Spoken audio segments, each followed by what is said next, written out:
everybody, welcome to Bones Collector.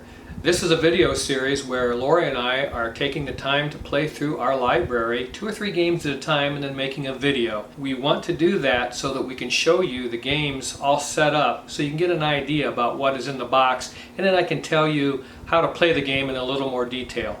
We seem like a really groovy idea because that's the only kind of ideas we have, groovy, because we're groovy people. But we hope you enjoy this series, and I'm always telling you that we play our library, and that's what I wanted to show you and why I wanted to make this video series. So I hope you enjoy it. Hey everybody, welcome to Bones Collector, and today Lori and I just got done playing Vasco the Gama.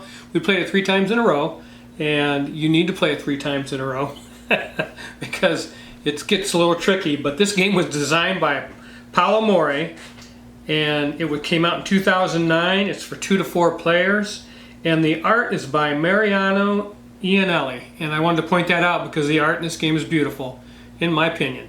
I think he did a great job. I enjoyed it. It was immersive because of the art.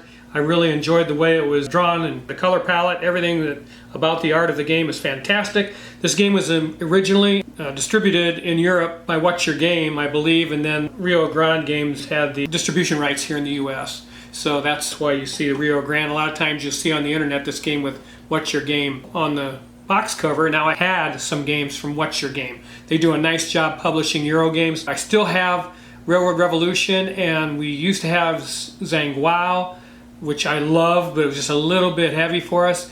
And then we also had Signore, and that game we didn't feel like it was as strong as it needed to be at 2-player. We felt like with more players that game got better, and I don't keep games that are like that. They have to be at their best at 2. So that's why some games stay and some games go. But yeah, this is a game about the Portuguese history of Vasco da Gama and the impact he had on establishing a trade route from Portugal to India to monopolize the spice trade. Hey, that's very interesting to me. I mean, it's a very interesting piece of world history, and I don't understand people who want to throw rocks at this game. And yes, I know Tom Vasco threw this off a building, and everybody knows that, but this game is magnificent. And I'm sure he's sorry he did that. That was childish behavior. I'm sure he realizes that. But there's lots of games I don't like, and I don't destroy them to make a point. But Vasco da Gama surprised me. I thought, because of all the controversy surrounding that particular act, that the game would be mediocre or less than interesting. And exactly the opposite is true. This game is fantastic. I'm so glad I was able to pick it up on a VFM virtual flea market for $40, and I thought, you know what, this game's pretty hard to find, and I've been wanting to play it. I mean, I've watched it played on YouTube, and even then I thought, well, I don't know, I'm not sure, and I haven't been able to get it played at a convention. But I said, what the heck, I'm gonna take a chance. So Laura and I bought the game, brought it home, and man, it's an amazing game, just absolutely amazing game. Let's talk about the component quality and stuff a little bit first. The box is okay. The box is okay. It's not as flimsy as some of the Kleenex boxes, game boxes that you see out there. One other thing I wanted to point out, this is Vasco da Gama, and this guy's a man's man. Who would head out in ships like this and be confident you're going to get where you're going? So I really respect that guy and his place in history. He must have balls of iron. So yeah, no other way to say it. The guy's, he's a stud. So anyways, this game has a pretty board to it. The art on it is gorgeous, and I'm going to dump it at the end and show you what I'm talking about. And then the components are these crew members. This is crew that you're going to be recruiting, and these are just wooden meeples. These little pieces are the captains that you're going to use to put on ships. Once you've gotten the project ships, flipped them over, gotten crew for them, you put a captain on them, and you can put them out in the navigation area over here to score points. So then also, this is a worker placement game, and you've got 4 thick wooden discs that are your workers, and every player is going to have those, and you can have the opportunity to get a 5th action. I'll show you how to do that in a second. And then your markers that you have for your scoring track are wood. This is the coins are cardboard. I mean, they work perfectly fine. The Vasco da Gama tiles are nice and thick, and these character tiles, there's 4 of them in the game. They're beautiful. The artwork on them is fantastic. I just really enjoy it. And then you have these wooden numbers over here. This is the numbers zone, and this is how you're going to determine how these actions are resolved, in what order they're resolved. So that's the push your luck element. The game takes place over 5 rounds, and this is your round marker over here. We just got done playing our 3rd game. Lori beat me by 14 points because I wasn't very smart.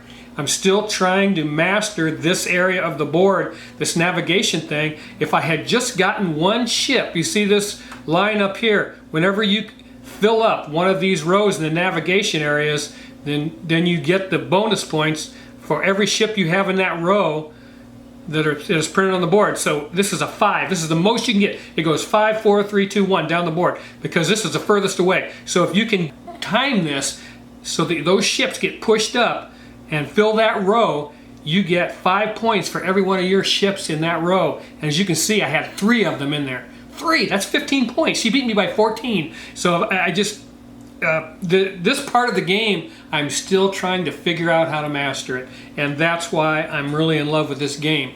You cannot play Vasco da Gama 1 time or 2 times and say, well, I don't like it or I don't care for the way it works. This game takes some mastering. I look at this and I'm thinking, I probably am going to have to play this 10 times to really get a handle on how to weave everything together so that it culminates with me optimizing my points in this navigation area. And that's the secret to this game, you guys. And it is so thinky. But you know what? One of the things I love about this game, and it's so underappreciated, this particular aspect, there are no player boards. Everything's happening right here on this board. Everything. You're looking at the game right here, constantly concentrating, going through your head, going through the actions, so that you're doing them in the order you need to in order to help yourself as much as possible. I love that, and it's so underappreciated for a board game designer to be able to make a game that is a lot of fun, that makes you think hard without having player boards. You know, when I was a kid growing up, none of our games had player boards. Parcheesi, Uncle Wiggily, Monopoly, Sorry, you know, Candyland, Life, Clue. You didn't have player boards in those games. But in this one, you don't either. And when I first started playing modern board games, I thought, you know, all these player boards, and you know, they're expansive and they cover your whole table, and you got all these huge pieces and things that you have to consider when you're playing the game. But this type of game design I really appreciate and really enjoy, because Lori and I can pull this board down. She'll sit right here. We can pull this board right down to the edges of the table, and we can see everything right here that's in front of us. And that is really a fun time to be able to do that. And we just sit here and think, and you're just poring over everything that has to happen in order for you to do your best at scoring in this game. As I said, this is a worker placement game, and you're going to have 4 of them. Now at the beginning of the game, you have this little white piece here. It's the same size as the captain's, but there's only 1 of them, and that's going to determine the market. And this market is kind of like a market speculation thing that you're going to be using here, and it's manipulated by these Vasco da Gama tiles. And at the beginning of the round, it has a number on it on the right hand side. That's where this little white marker is going to go. In this case, well, you know what, we're going to use this tile because it's already on 8. So it says 8, so we would put this on the number 8, okay, to start the round. And then everybody's going to place their workers, and what you're going to do is decide, how soon do I want to go in each of these areas? There's only 4 places you can put your workers. You can put them up here to recruit crew members or to get captains. You can put your workers here to acquire one of these character tiles, and each player starts with one of these to start the game. And they're pretty cool. I mean, like this guy here, and they each have different names. Like, I don't know if I can say most of them, but let's see if I can find that in the book here. Yeah, this guy here is Bartolomeu Diaz. He's the leader, and if you have this tile, every round you're going to get 2 points, and you're the first player. So that's what Lori had during her game. And then I had this guy, and he is Girolamo Cernigi, the merchant. And because I had him, there's a stack of merchant ships here, and they're on the board now, but they would be over here, in a stack face down, and we would turn one up every round, and I get to place that merchant ship. Now there's some thought that goes into that. So placing this merchant ship over here, because every time you place a ship in the navigation area, you're going to get the bonus that's on the board. So I could decide where I wanted to do with that merchant ship. If I needed a captain, you know, I could put it here in this row. If I needed a crew member, I could put it in this row. But it has to go on a tile that, let's see, the tile number has to be equal to or larger than the space you put it on. And that is so confusing for us, we actually printed that on a piece of paper and put it on the board because we kept messing that up. For whatever reason, we had trouble establishing that, you know, on a permanent basis in our brains. So we had to print it out on a piece of paper and put it there. I'm sorry, that's just, you know, that's probably old people's disease. I don't know. But anyways, yeah, so I get to place one of those merchant ships every round, and that's pretty cool. So what you have to think about is once this thing starts on an 8, we're going to take our workers and start placing them in these areas. And I told you about these 2 areas, and then this is the projects area over here where you're going to get ships that you're going to have to put crew and captain on. These are projects. You're just building these ships. And in this game, you're business owners, and you're not the captain of ships, you're the business owner. So you're overseeing this project. You're overseeing getting this ship, getting the money put together to establish and buy these projects, build the ships, get the crew and captain put together and get them in the water, navigating them to make as much points as you can for yourself. So that's the project area. Then up here at the top is the navigation area. So those are the 4 areas you're going to place workers. Now you're going to take one of these workers and place it in the area where you need something, okay? So let's say I needed a project ship. I'm going to come over here. Now how bad do I need that ship? So every one of these ships, every round, there's one down here called the São Gabriel project or something like that.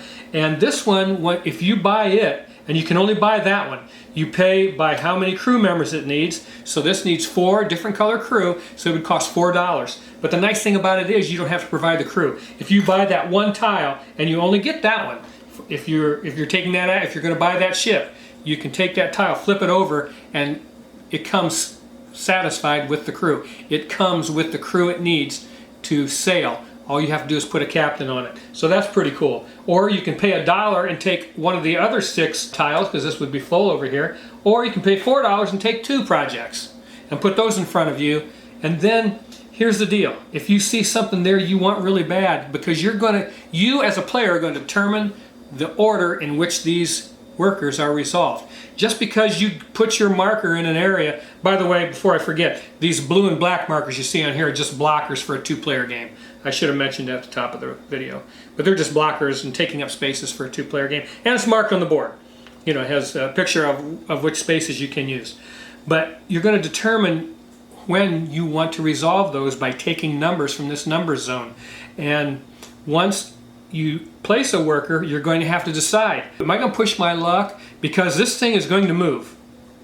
Once everybody places their workers, you're going to turn over another Vasco da Gama tile. We had them all turned over, we shouldn't have done that. You're going to turn over another Vasco da Gama tile, and it's going to have a number in the upper left, and you're going to move that marker that many spaces to the left or to the right. Everything above that marker is going to be free actions. Anything below it, you're going to have to pay. If you wanted to go early, and you're going to take this 8 because it's the first free marker right now. Right now, it's the first free marker. You take that 8, and if that -3 tile turns up, that marker is going to go 3 spaces to the left down to number 5, and you're going to have to pay the difference. So you're going to have to pay $3, and that's a lot of money in this game, $3. So you're really thinking about how early do I want to go, how much money do I have in case that marker moves to a point where it gets expensive. And 3's as bad as it'll get. I mean, it'll move 3 spaces. So that's as bad as it'll get. If you took a chance, let's say somebody took the 8 and put it on their worker, you might say, well, I need to go first in that area. I can't take the chance of letting them go first. So I'm going to go down even farther and take the 7 or even the 6. You're already 2 below where it's standing right now. So if that thing goes down 3, you're really going to be hurting.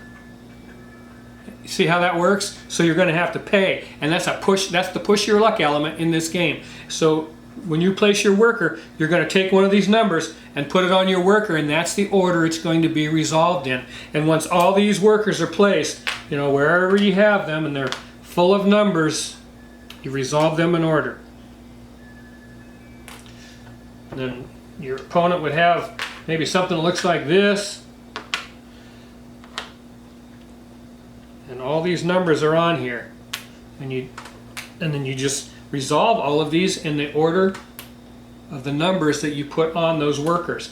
And that's the way this game works. So that when you're placing those workers and you're figuring out the order, don't get caught, because it happens, but don't get caught resolving something that you don't need.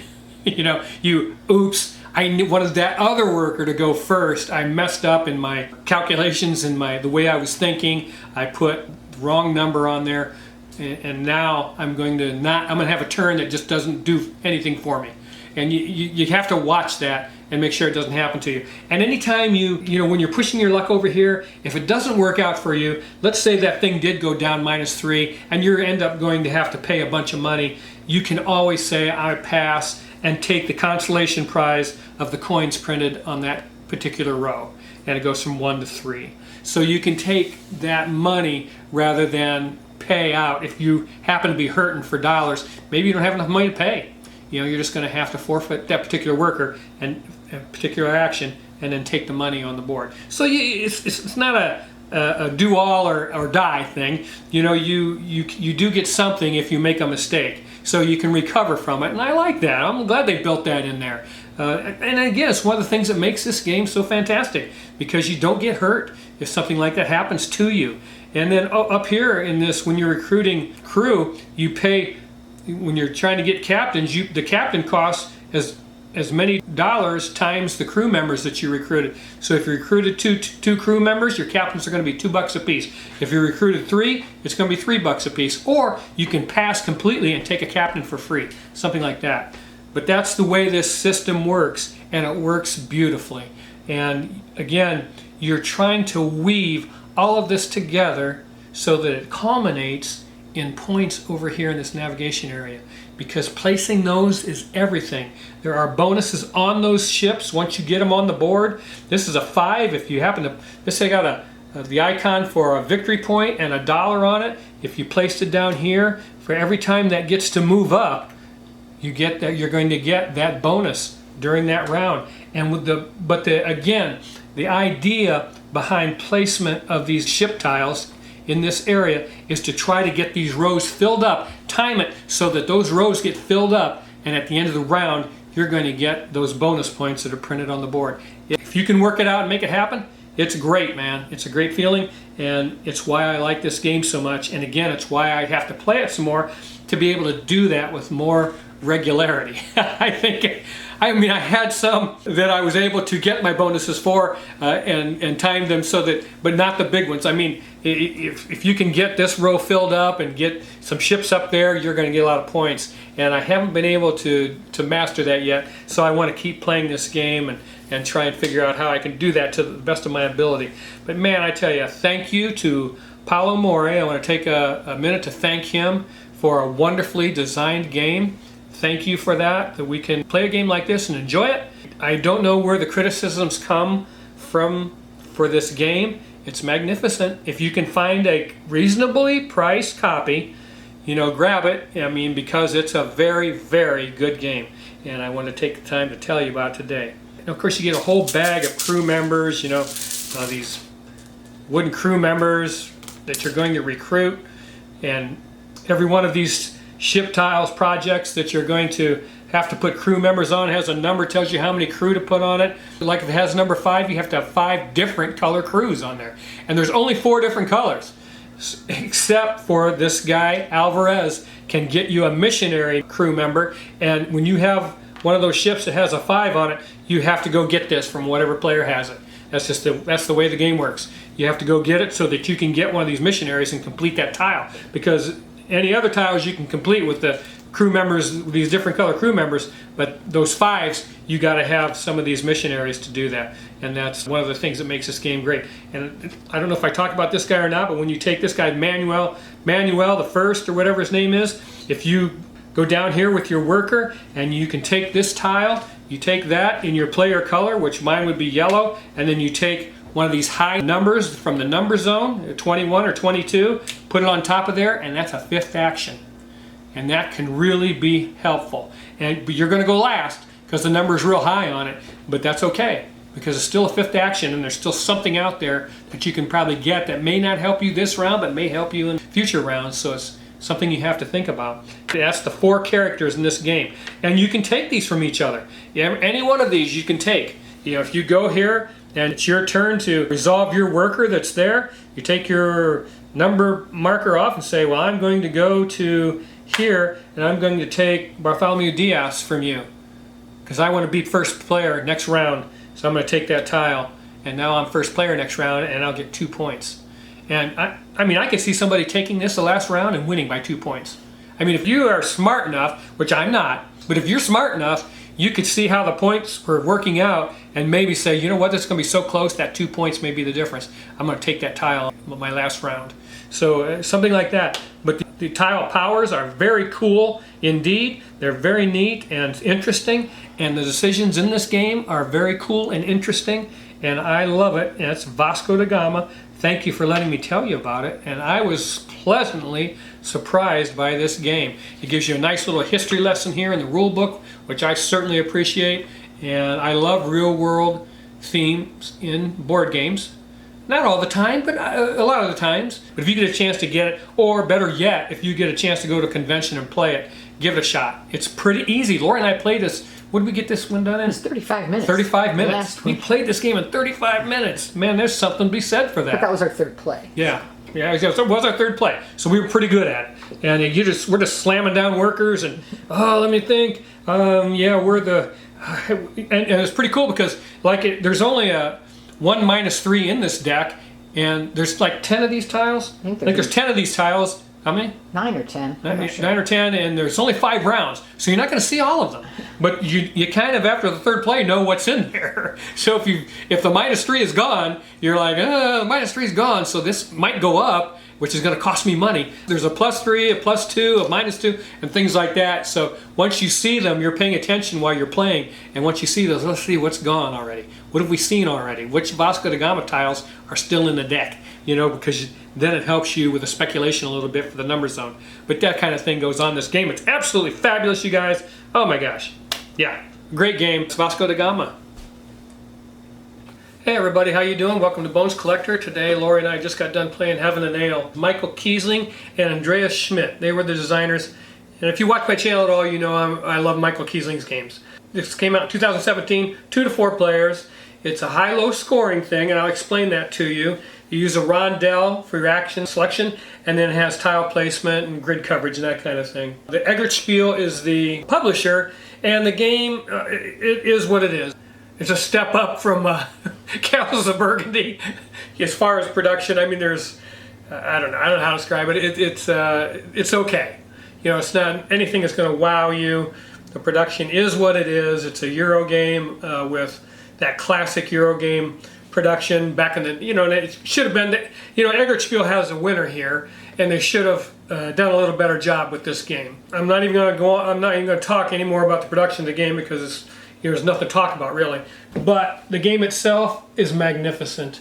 2017, what a great year for board games that was. And this game was no exception. I may sound a little hoarse. I'm going to apologize right up front. I got some asthma medicine I take, and when I shoot that stuff this time of year, it takes my voice away, makes me hoarse. I apologize. So sometimes I may make a motion with my mouth and nothing comes out. That happens a lot. But in this game, you're making the best ale. You're monks, and you're making the best from a monastery, and you're making the best ale. And monks do make ale. So yeah, this is a great theme for this game. And we used to have an ale at work made by monks. I forget what it's called, doggone it. But yeah, so they actually are well known for making the best ale. And you're going to have a brewmaster that you need to move on your board, and you have 5 markers of different colors that you're going to move on this scoring track. And they represent wood, yeast, hops, water, and barley, because those are all the ingredients that you need to make a good ale. And the scoring mechanism is what drives this game. It is, like I say, a high-low scoring thing, and you start out, I'm going to move my brewmaster back down the bottom of this track, and then all of these markers go here on your track, and you are responsible for moving these things. Where's the brown one start? On the 1. Oh, does it? Or does it start right below? No, I think it starts from the 1. Yeah, so the scoring mechanism in this game is what makes this game so stinking interesting. It is an incredible, incredible thing, because everything that you're going to do in this game affects these markers, and you have to weave that together as best as you possibly can. And the way you're going to do that is you have a little monk here in your player color, and you're going to go around this rondelle. The rondelle is seeded with these tiles, again, that are wood, yeast, hops, water, and barley. They have a fertility value on them, a number from 1 to 5. And whatever number that the fertility value is plays a couple of different roles. First of all, it determines how much you're going to pay for that. So if this is a yeast tile and has a 5 on it, it depends where I'm going to put it. If I'm going to put it on the daylight side, that's going to cost me 10 bucks. If I put it in the shade, it's going to cost me 5 bucks. So you can imagine how tight money's going to get, and how you're trying to balance the money that you have with the strategy of what you're trying to do and where you're placing these tiles. And I'm telling you what, it'll hurt your head. And I'm going to back up a second and talk about the rule book.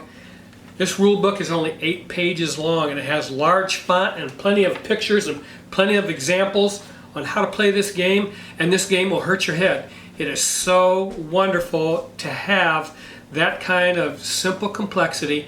That is what I like to call it, and it's what it is. Again, 8-page rule book, and it has everything you need, explains the game right to the T on how to play it, how to manipulate these markers, and what they mean at the end of the game, and how you score them. So I really appreciate that rule book. It's an excellent rule book. I don't know who wrote that, but yeah, it's an excellent rule book.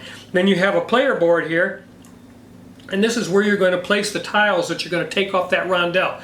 And not only are there tiles on the rondelle, but there's also these purple discs and monks. So you're going to be getting monks that you're going to place on your board, and you're going to be getting these discs that you're going to be placing on your board, and you have the ability by placing these discs. So you have these cards, 5 of them, that are called privileged pairs, and when you take these purple disc markers off the rondelle, and you have to decide if you're going to stop and pick that up, because if you don't, the other player may take it, and maybe you want to use that. And on the right hand side of your player board where you place that disc, you're going to activate certain things. You're going to activate tiles, and you're going to activate monks.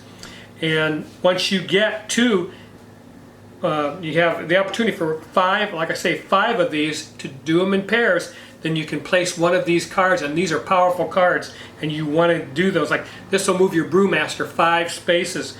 This one will move any marker that you want 1 space for every purple disc you have on your board already. So that's pretty powerful, because you may find yourself in a position where you're having trouble moving one of these up, and that, if you wait till the end of the game, you know you've got this card. And when you play this game, familiarize yourself with what these mean, because you're going to want to play them at certain points in the game where it's most strategically positive for you as a player to do so. So you're going to want to familiarize yourself with those cards.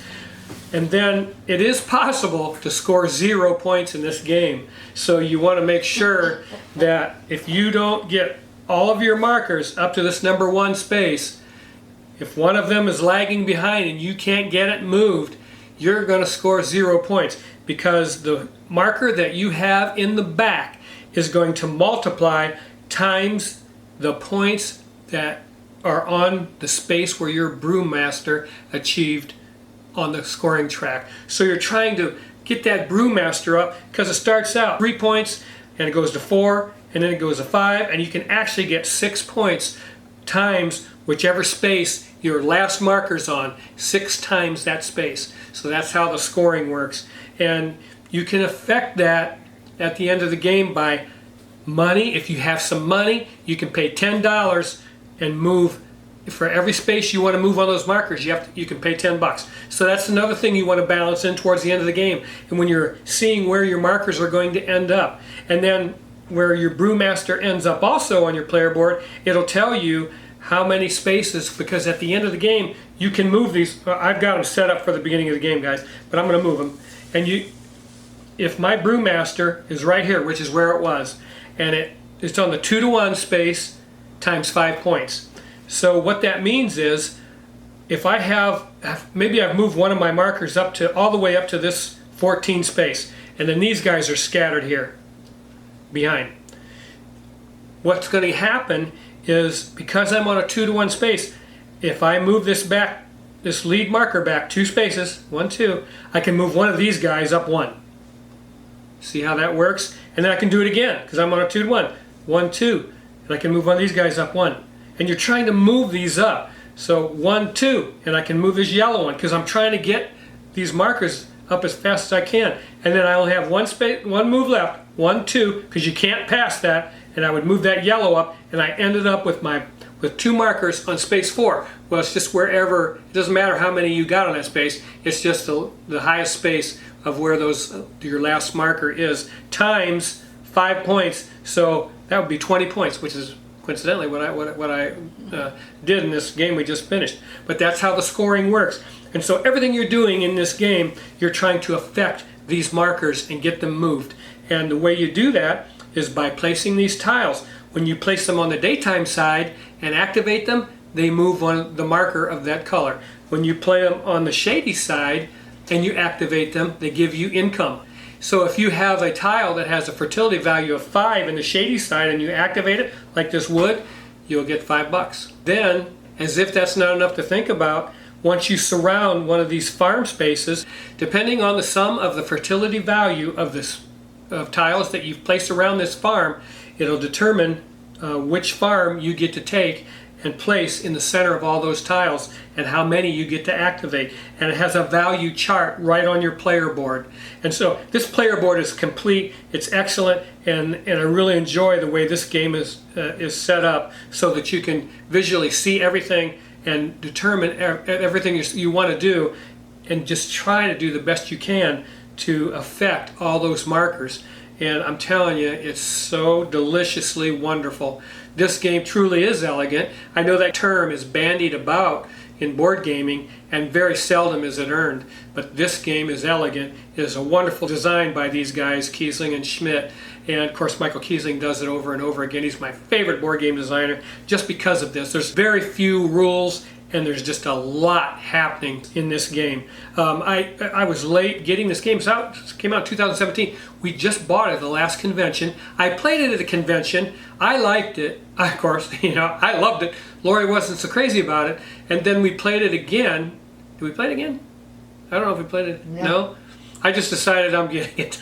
It was at the, it was on a the virtual flea market. Yeah, it was for sale on the virtual flea market, and I don't know what we paid. We paid $40 for it. So if you are a Euro gamer and you like games like Bruges, Castles of Burgundy, I'm looking over here, Rialto, Vasco da Gama, Palaces of Carrara, Vikings. I mean, this is the type of game we're talking about right here. It's a must-have if you're a Euro gamer and you like a game with few rules, but the puzzle is so rich, so delicious, so challenging, and I guarantee you, when you're done playing your game for the first time, you'll realize, wow, I did terrible. Because there's so much to do here.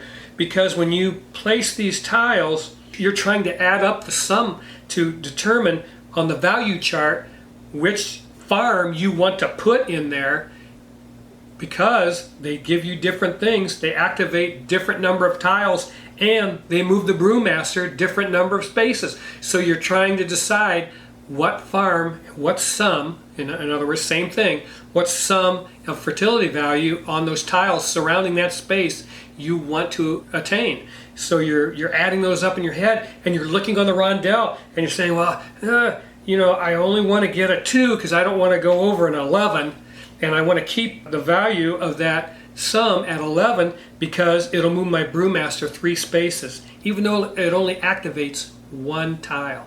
But that's okay. Maybe that might be okay, and it was okay. I did that, and in certain points in the game, that's okay. Or you can try and get high value tiles all around that farm and get up to 24 plus in value. Now you don't get to move your brewmaster any spaces, but you get to activate any 4 tiles around there. Okay, so the sum around this shed is very important that you're trying to build. And when you take a monk and put it around in one of the spaces on your board, it has no fertility value, so it's 0. So that's what you're trying to balance when you're putting monks around there. You're trying to get that perfect sum to do something on the value chart that's specific to your strategy. So that's pretty neat. And then also, but before I go too much further, I want to tell you that there's 2 ways these monks work. One is activation, one is triggering. They're 2 totally different things, and you need to understand that when you play this game. When you trigger a monk, you're putting one of these purple discs that you get off the rondel onto that particular monk space on the right-hand side of your player board, and wherever that monk is on the board, you trigger all adjacent tiles. Okay? So wherever, if it's got 4 tiles around it, you're going to trigger every one of them. And I did that more than once. If you're placing a shed on a shed space, it's going to have the number of activations that's on the particular shed that you earned. But if you activate a monk, it will only move your brewmaster 1 step. That's the only thing it does. Where if you trigger it, it activates all the tiles around it. See the difference? So you have to understand that, because it does make for a more difficult game that way. And we played it wrong when we played it. So you have to understand that. It doesn't take away from the beauty of the game. This game is magnificent. And again, as you're trying to go around this rondel, there's also these barrels of ale in the center of the board. There's 2, 4, 6, 8, 10. There's 12 different barrels of ale. There's a large barrel, and underneath the large barrel is an identical small barrel. In-game goals is what they are. So that when you complete one of these barrels of ale, you go to the barrel space on the board. There's 2 of them. And then if you've completed that particular barrel of ale, you'll take that, and at the end of the game, you get 4 points for it. So you have to be aware of when you're completing those, or how you're completing them and when you're completing them. And then you have to stop on that space in particular. You got to stop there in order to get those barrels of ale and score those points at the end of the game. So you're thinking about moving these markers, and while you're doing that, completing these in-game goal tiles, trying to get these discs, triggering discs off the rondel to put them over here in pairs, to bring one of these 5 privileged pair cards down. They're very powerful and you need them. And one of them's $12. Money's tight in this game and you got to have it. So that's very nice. But things like that. So you're thinking about all that at the same time. Juggling all these balls, trying to do the best you can. One thing I really want to make sure that I mention is this game, in a 2-player game, is only 3 rounds long. So that's the pressure point. You're trying to get all of this done in 3 rounds, and you have 3 stacks of monks on the board. When you reseed the rondel at the end of the round, you're going to take a new stack of monks and put them on their spaces, and that's how you keep track of what round you're in. But that really applies the pressure to you guys when you play this game, is that 3rd round, you're looking at your board, you're looking at your markers, you're looking at these in-game goals, and you're trying to make it all come together in that 3rd round. And that's a beautiful thing. You can play this game in 45 minutes, which is wonderful. Unless you don't know it very well, it's going to take you probably 60 minutes. But if you know the game well, it's a 45-minute game, and it's just a lot of fun. It's a magnificent game, you guys. I want to tell you about it. It's I can't say, there's not enough gaming adjectives that are positive to cover everything I feel about Heaven and Ale, and I hope that you have the opportunity, if you haven't played it, to play it. Again, it's been out 5 years, and that was a good year in board gaming, 2017. Gloomhaven came out that year. This is much better, in my opinion. And you would, if you get the opportunity to play this at a convention or pick it up, we had a tough time finding this game, I thought. Yeah. But, so I don't know how really available it is. But again, rule book is beautiful in this game, and when you're playing this game, I'm telling you, you are thinking hard, and it is fun, and you have to play it quite a few times to get a handle on it. But hey, I'm going to tell you about it. Again, have a good day. I love every one of you, and I'll see you next time on Bones Collector. That's Heaven and Ale. Okay, everybody, that was the games for today that we played this week, and I hope you enjoyed them, and I hope that you got something, a little more something out of them than doing just those top 10s or top 100 lists, because again, I'm able to show you more in that regard.